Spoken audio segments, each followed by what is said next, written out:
Hey everybody, this is Jeff from the Mac Support Store, and this is just a short video with some technical resources that I wanted to give to people, who are not buying the latest Macintosh computers, who are still using ones that Apple considers vintage, but they're not really vintage because I don't measure a computer in terms of years. I measure a computer in terms of usefulness. So if a computer is serving your needs, whether it be a writer or a graphic designer or a production person.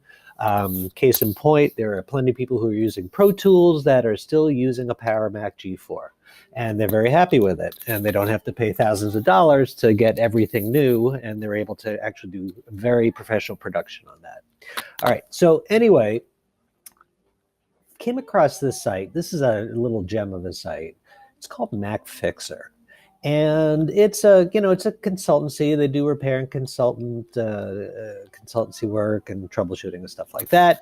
But what they've done is they have assembled, I think, just an excellent resource.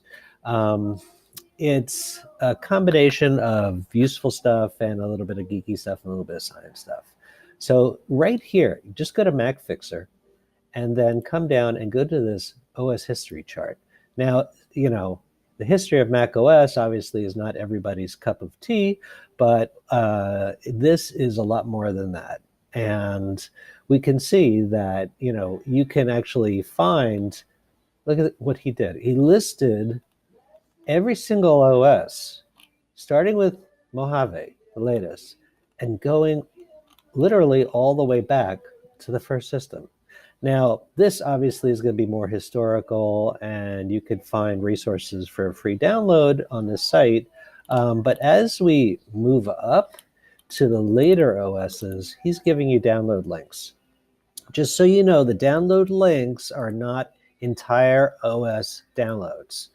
They are the updates that Apple comes out. Usually they're combo updates, like this one for 10.1.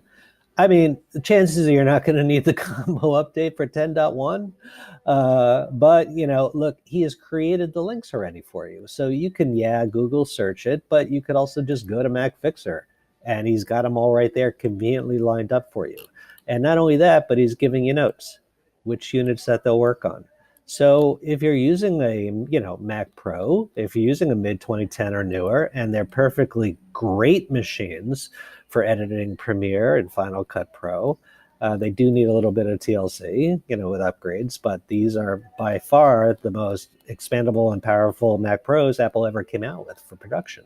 A lot of people don't realize that because Apple just sells the new stuff and they're like, oh, this is much better.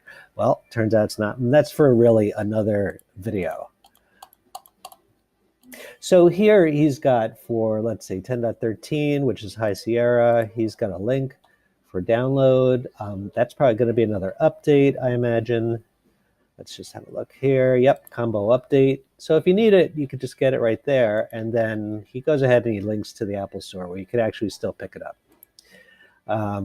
which is great. So that's a really nicely organized resource that he has put up for anybody to use. And kudos to MacFixer. Now the other one, there's two more, but the last one, Cold Mac Project, is more like a kind of like a funny idea that he did. I'll get to that in a second. Vintage Mac Software Library. Okay, Vintage Mac, you're thinking, wow, because I really need System 6 today. That's important, but okay, it's really not. But what he did is he split it up into the floppy disks, and you can install them using the floppy disks if you want to go back to March of 1989. But as we get down here you go, guys, who are using Pro Tools on a Power Mac G4. If you have 9.1, you want to update that, or 9.21 update, or just 9.21, because you know that there is a world of importance in the differences in these with compatibility with Pro Tools running on OS 9. So here they are, all conveniently located. No more hunting and searching on Google for things that Google decides that are unimportant and you don't want to index. In addition, he's got just a decent list of utilities. I mean, old, right? But if you're a total geek operation like we are, and we have some old Mac classics running here, we'll grab a copy of After Dark and we'll put it on that Mac Classic because, hey, retro, vintage, and sentimental. And then if if you're using OS 9, you got apps, got some games, some miscellaneous stuff, and yes, Apple II things. So pretty cool that he went through all of this work to actually get this stuff out there and quick use. And there's no doubt he's using it himself. He was like, I need a resource. And they was like, oh, and I guess other people do too. All right, last thing is the Cold Mac project. I just thought this was pretty funny. Just a quick look at this. The Cold Mac project is literally taking a, whoop. Oh, I see. Okay, this one is online. Winter 2019, he's taking these Macs and he's basically making a proof that they can withstand extreme temperatures. So, I mean, he's got, let's see, down here, he's got a 2009 iMac 20-inch, all right, a little bit of an upgrade going on, and then he puts it outside.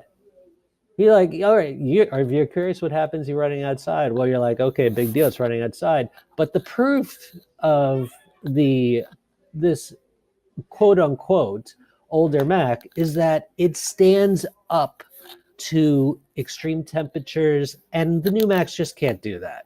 If you took one of the new Macs and you put it outside and you had these numbers of weather recordings outside, that thing's going to be dead within a day.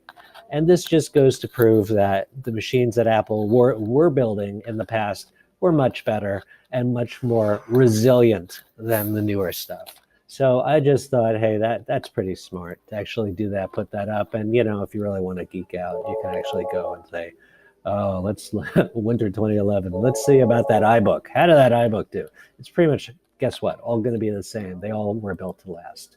Okay, so that's MacFixer.com. Go check it out. I did. I saw it. I loved it. I said, we can use this, and hope you guys can too.